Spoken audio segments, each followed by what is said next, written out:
All India Radio presents Morning News.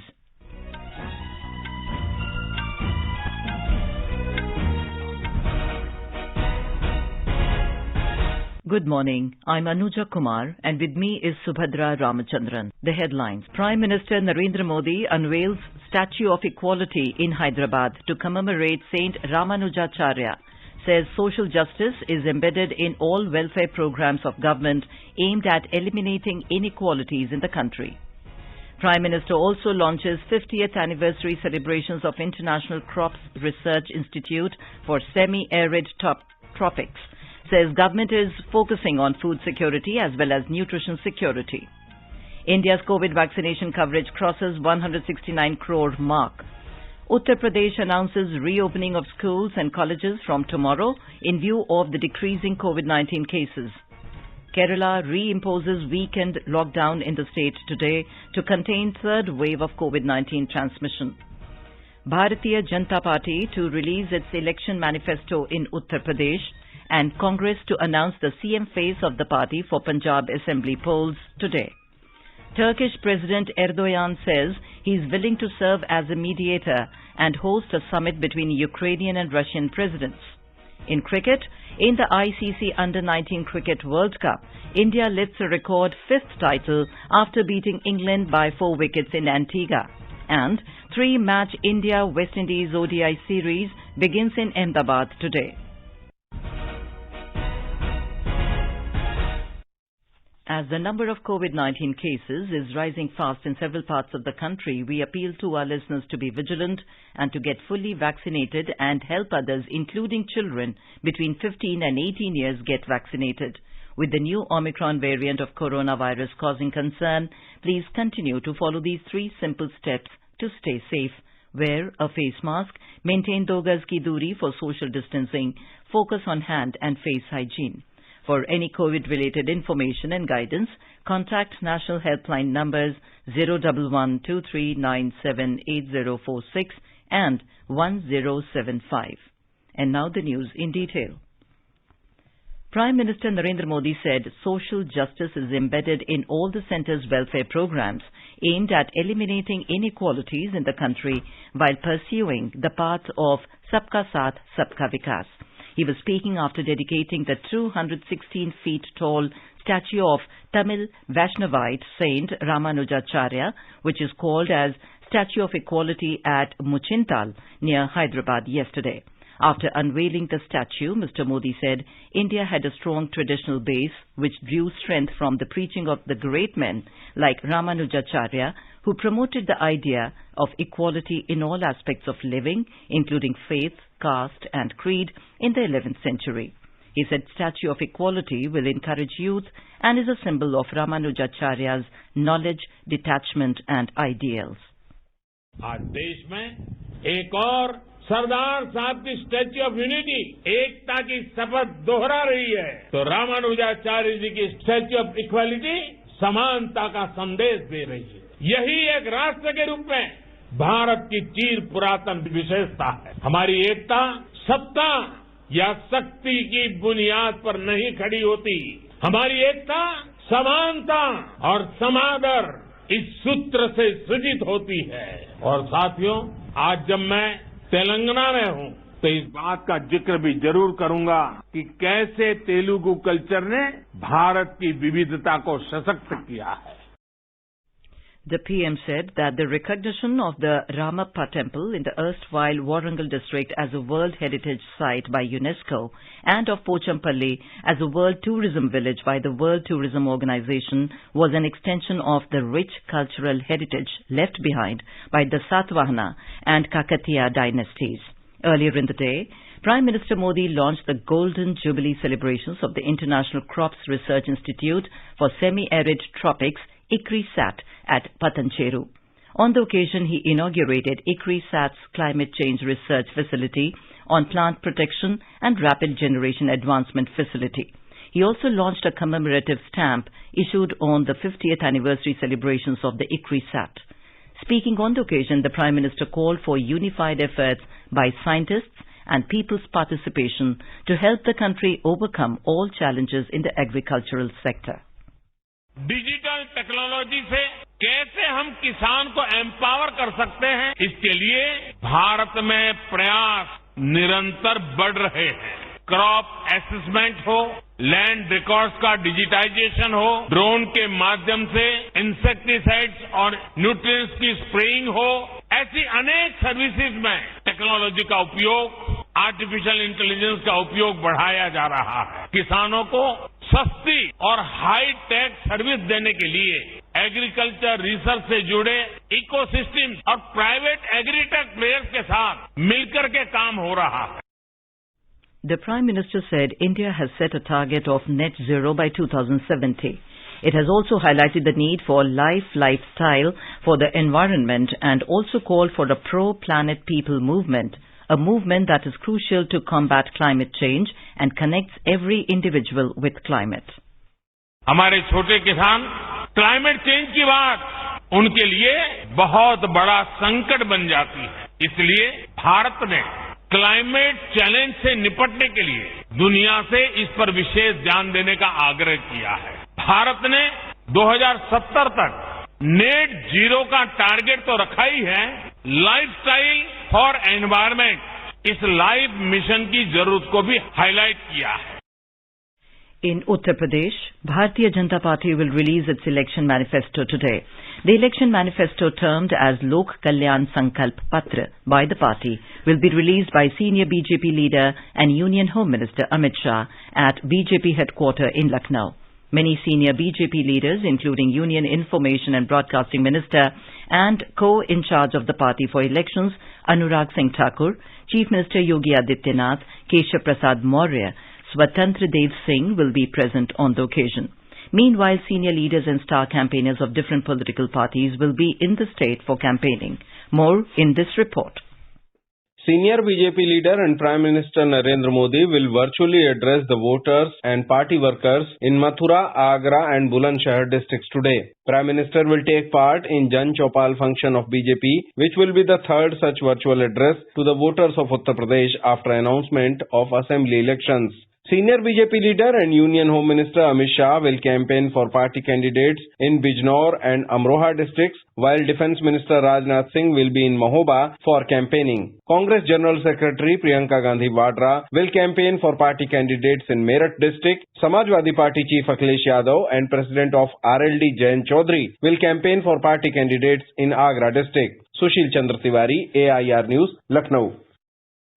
The high-pitch electoral campaign is going on in full swing for the first two phases of 7-phase assembly elections in Uttar Pradesh and also for the single-phase polls in Goa and Uttarakhand. Our correspondent reports, star campaigners and prominent leaders of various political parties are engaged in public rallies for the first two phases in Uttar Pradesh. The BSP has announced a list of 54 candidates for 6th phase of assembly elections in Uttar Pradesh. During the first of 7-phase assembly elections in Uttar Pradesh, there are 623 candidates in fray for 58 seats that will go to polls on the 10th of February. During the second phase of election in Uttar Pradesh, 586 candidates are in fray for 55 assembly seats across 9 districts, while 301 candidates are contesting for 40 seats in Goa and 632 candidates are vying for 70 seats in Uttarakhand.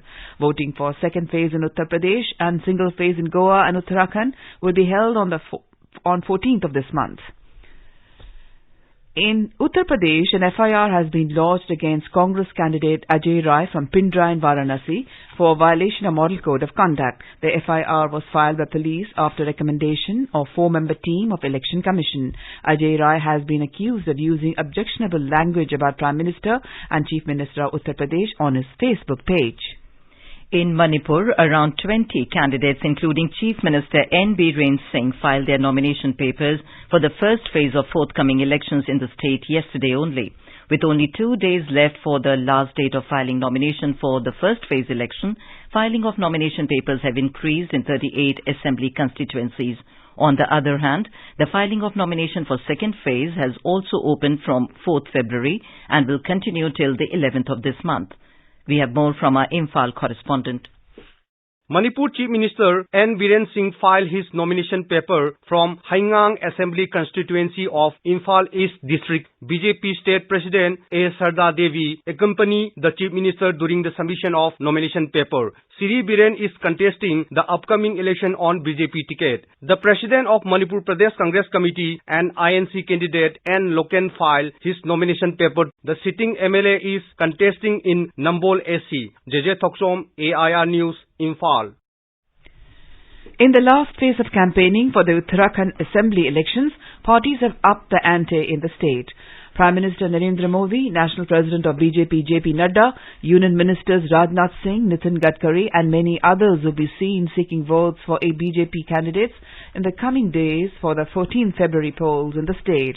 Meanwhile, Uttarakhand's incumbent Chief Minister Pushkar Singh Dhami visited Pithoragarh district yesterday and addressed a public meeting in Didihat Assembly constituency. Mr. Dhami listed the achievements of the government both in the state and at the centre and appealed to the people to vote in support of the BJP. On his visit ahead of the upcoming assembly elections, Congress leader Rahul Gandhi addressed a virtual rally from Haridwar yesterday. He accused the current government of having committed large-scale corruption in the state and said that it was a failure of the government that the state saw 3 different chief ministers over a 5-year term. AICC in charge of Punjab, Harish Chaudhary said Rahul Gandhi will announce the CM face of the party for Punjab Assembly polls today at a virtual rally at Ludhiana.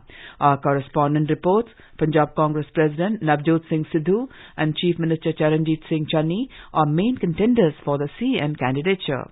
Meanwhile, senior Bharatiya Janata Party leader Colonel Rajyavardhan Singh Rathore yesterday accused Punjab government of engaging in corruption. In Goa, campaigning for assembly elections has reached feverish pitch as star campaigners of different parties are addressing election meetings across the state. Senior BJP leader and Prime Minister Narendra Modi will address virtually rallies at 20 locations in North Goa district this afternoon. More from our correspondent. Senior BJP leader and Prime Minister Narendra Modi will address virtual meetings today. Party workers and supporters will be present at 20 locations in North Goa. There are 19 assembly constituencies in North Goa district. Most of the BJP MLAs and party MP were elected from this locality. Meanwhile, senior BJP leader and Union Minister Nitin Gadkari will release party manifesto today. The party had sent Sankalp Peti across the state to elicit public opinion before drafting its manifesto. Several Congress leaders from Maharashtra and Karnataka are already in Goa and are shouldering the dual responsibility of campaigning as well as functioning as observers in 31 constituencies. TMC leaders from West Bengal and AAP ministers from Delhi are camping Goa to chalk out a strategy for campaigning. Krishna Kumar Lal, AIR News, Panji, Goa. 5-time Chief Minister of Punjab Sardar Prakash Singh Badal was admitted in a private hospital yesterday. In a statement, Mr. Badal's advisor Harcharan Bains said that the leader was advised regular bi-weekly or tri-weekly precautionary checkups and he has been maintaining this periodic regimen, especially after being tested positive with COVID. He said the senior leader has been routinely and daily interacting with people in the ongoing election campaign in the state. You are listening to the morning news on All India Radio. A reminder of the headlines before we move on. Prime Minister Narendra Modi unveiled Statue of Equality in Hyderabad to commemorate Saint Ramanujacharya. Says social justice is embedded in all welfare programs of government aimed at eliminating inequalities in the country.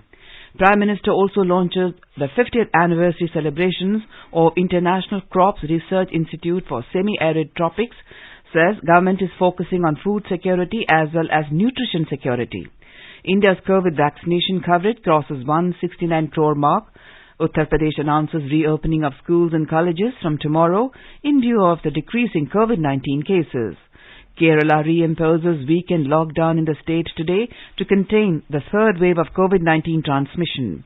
Bharatiya Janata Party to release its election manifesto in Uttar Pradesh and Congress to announce the CM face of the party for Punjab Assembly polls today.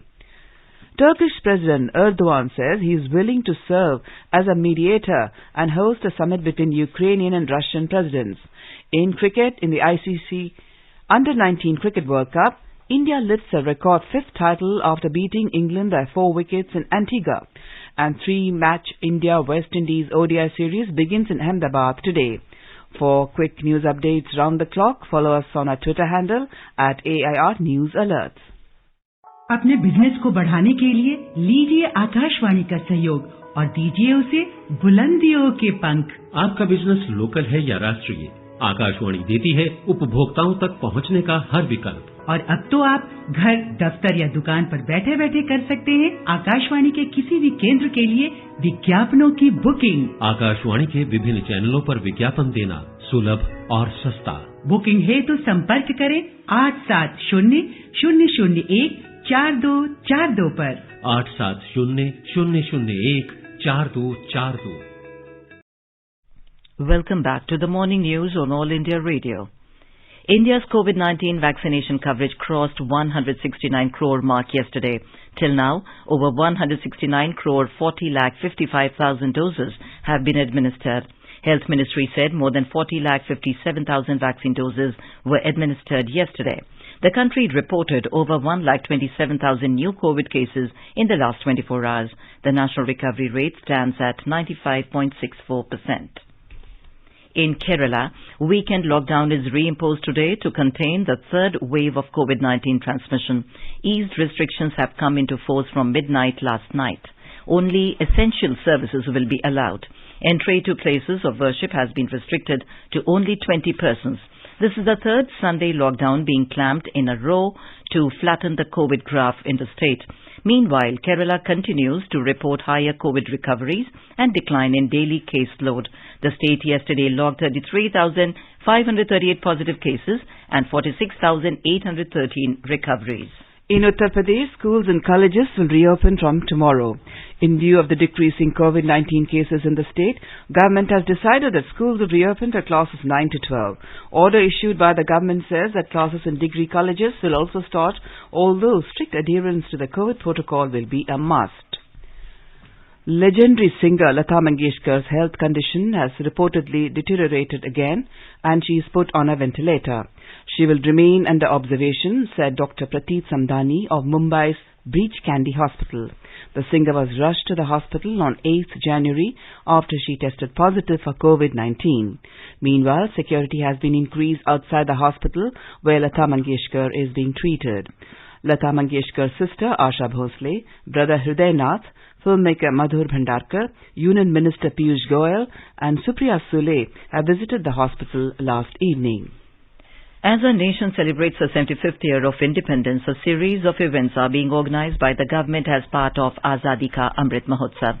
To commemorate the occasion as a Jan Utsav, All India Radio News brings its listeners a special quiz on India's freedom movement and its glorious history. The quiz is being conducted every Monday and Tuesday in the morning news. The next question of Amrit Mahotsav quiz will be shared with the listeners on Monday. And now let's listen to our special program Azadi Ka Safar, highlighting the importance of the day during the freedom struggle. Azadi Ka Amrit Mahotsav.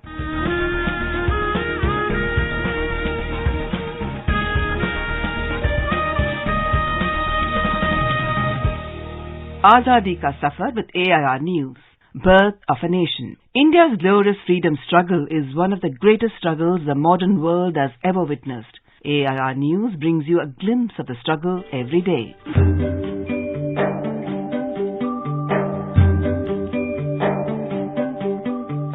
Today we remember independence movement activist Motilal Nehru, born on the 6th of May 1861 in Agra. He married Swarup Rani Kaul in 1889. The couple had a son, Jawaharlal Nehru, and 2 daughters, Vijaya Lakshmi Pandit and Krishna Nehru.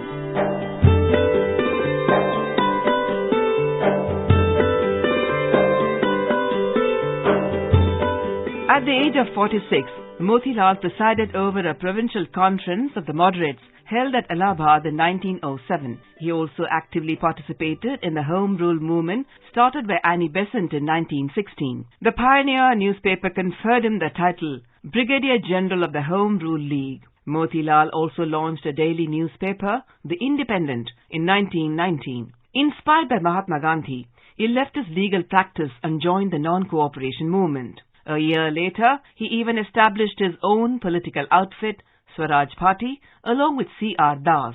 The primary aim of the party was to destabilize the British Raj through anti-government agitation within the chambers of the Central Legislative Assembly. It was seen as a political wing of the Congress. In response to the formation of the Simon Commission, Motilal Nehru chaired the committee that prepared the Nehru Report in 1928. Following the rejection of the report, Motilal continued his struggle against the British rule by participating in the civil disobedience movement in 1930. The same year, he gave up his residence, Anand Bhavan, to the Congress Party for use as its headquarters.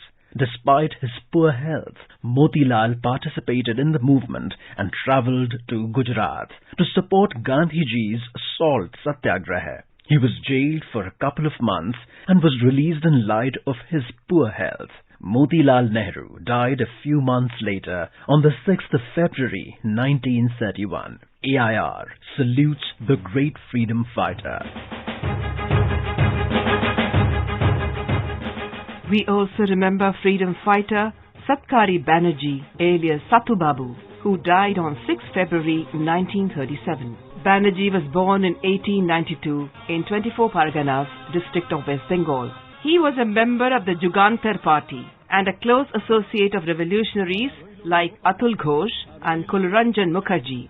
He was involved in the plan to obtain help from the Germans in Batavia for organizing an armed rebellion in India in 1916. He was arrested on 2nd August 1916 but released on 12th January 1920 in connection with the amnesty following the Royal Proclamation of December 1919.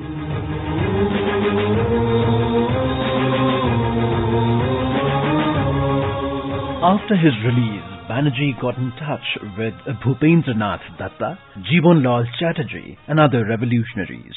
He was put in charge of the Diamond Harbour Ashram, which was a recruiting centre for Bhupen Datta's party. In November 1924, he was arrested but released unconditionally in April 1928. He was arrested again and again for his revolutionary activities.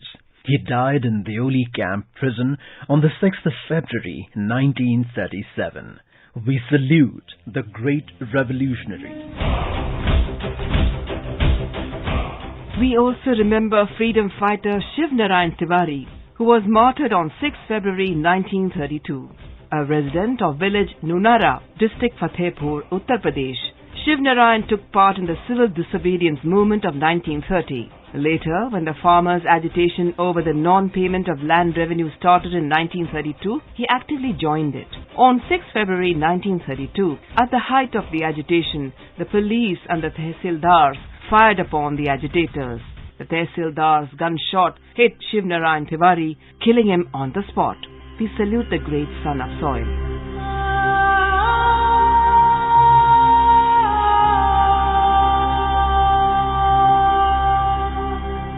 We also remember Sheikh Muhammad Baks, a resident of Delhi who participated in the First War of Indian Independence in 1857. He was charged with rebellion against British rule, convicted and sentenced to death.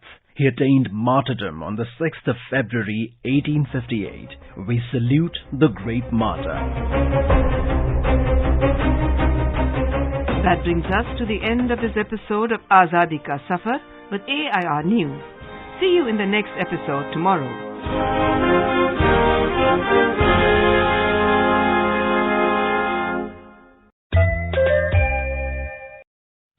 Best wishes to all consumers for Azadi Ka Amrit Mahotsav. Hallmark ensures purity of gold. Always purchase Hallmark gold jewelry. For any consumer-related complaints, please contact National Consumer Helpline's toll-free number 14404. Issued in public interest by Department of Consumer Affairs, Government of India, Jago Grahak Jago. Turkish President Recep Tayyip Erdogan said that Turkey is ready to do what it can to end the crisis between two friend countries which it neighbors in the Black Sea. He said he emphasized once again during his talks with Ukrainian President Volodymyr Zelensky that Turkey can host a summit at the leaders' level or technical level. Earlier, Erdogan had traveled to Ukraine for talks with Ukrainian President Zelensky over the ongoing tensions with Russia in the area. He had a 4-hour-long meeting with Zelensky. Meanwhile, Erdogan and his wife, Emine, have tested positive for COVID-19. In the ICC Under-19 Cricket World Cup, India lifted a record 5th title after beating England by 4 wickets in the summit clash at Sir Vivian Richards Stadium in Antigua. Earlier batting first after winning the toss, England posted 189 runs, losing all wickets in 44.5 overs with the help of James Rew's 95-run knock. For India, Raj Baba picked up a 5-wicket haul while Ravi Kumar took 4. In reply, the Yash Dhal-led Indian side overhauled the target for the loss of 6 wickets in 47.4 overs, riding on 50 smashed by Sheikh Rashid and Nishant Sindhu. Prime Minister Narendra Modi has congratulated the Indian team for winning the ICC Under-19 World Cup. In a tweet, Mr. Modi said he is extremely proud of our young cricketers, adding that they have shown great fortitude through the tournament. He also said their stellar performance at the highest level shows that the future of Indian cricket is in safe and able hands. The first one-day international of the 3-match series between India and West Indies will be played at the Narendra Modi Stadium in Ahmedabad today. The second ODI will be played on 9th of this month and the third ODI will be played on 11th of February. All 3 matches of the ODI series will be played at the Narendra Modi Stadium in Ahmedabad. The ODI series will be followed by a 3-match T20 international series at the Eden Gardens in Kolkata from 16th of February. Now let us take a look at the weather forecast for today. Srinagar will have generally cloudy sky with light rain or drizzle. Temperature will hover between 1 and 9 degrees Celsius. Jammu will have generally cloudy sky. Minimum temperature will be 9 degrees Celsius, while the maximum will be around 19 degrees. Leh is likely to have light snow. Minimum and maximum temperature will hover between -14 and -2 degrees Celsius. Gilgit will have generally cloudy sky with light rain. Temperature will hover between 2 and 14 degrees Celsius. Muzaffarabad will have generally cloudy sky with light rain. Minimum temperature was 8 degrees Celsius and maximum will be around 19 degrees. National capital Delhi is likely to have dense fog. Temperature will vary between 7 and 21 degrees Celsius. Mumbai will have mainly clear sky. Chennai will have partly cloudy sky. And Kolkata will have fog or mist in the morning and mainly clear sky later. And now an overview of today's newspapers. A top front page headline in the Times of India says, Government orders 5 crore Corbavax doses may go to under 15 kids. The Pioneer writes, 23,000 fake transactions under Ayushman Bharat, adding Chhattisgarh, Punjab and Jharkhand topping the list with maximum fraudulent cases. The Delimitation Commission proposes major changes redrawing the electoral map of Jammu and Kashmir. 6 new assembly segments in Jammu, 1 in Kashmir, notes the Sunday Tribune. Startups set to loosen purse strings for bigger pay hikes driven by robust growth and record investment, writes the Economic Times. The Hindu reports on the tiger population going up to 25 in the wildlife sanctuary under the headline, Saraska wears the stripes of success years after they become extinct. A 10-year data from Tata Memorial reports, girls losing out to boys in getting treatment for cancer is a story in the Indian Express. And finally, in a historic feat ushering in a new era of growth for all northeastern states, Patna to Pandu, ship begins 25-day voyage to unlock northeast through water route, notes the Statesman. And now, before we end the bulletin, the headlines once again. Prime Minister Narendra Modi unveils Statue of Equality in Hyderabad to commemorate Saint Ramanujacharya, says social justice is embedded in all welfare programs of government aimed at eliminating inequalities in the country. Prime Minister also launches 50th anniversary celebrations of International Crops Research Institute for Semi-Arid Tropics, says government is focusing on food security as well as nutrition security. India's COVID vaccination coverage crosses 169 crore mark. Uttar Pradesh announces reopening of schools and colleges from tomorrow in view of the decreasing COVID-19 cases. Kerala reimposes weekend lockdown in the state today to contain the third wave of COVID-19 transmission. Bharatiya Janata Party to release its election manifesto in Uttar Pradesh and Congress to announce the CM face of the party for Punjab Assembly polls today. Turkish President Erdogan says he is willing to serve as a mediator and host a summit between Ukrainian and Russian presidents. And in cricket, in the ICC Under-19 Cricket World Cup, India lifts a record 5th title after beating England by 4 wickets in Antigua. And with that, we end the morning news. Have a nice day.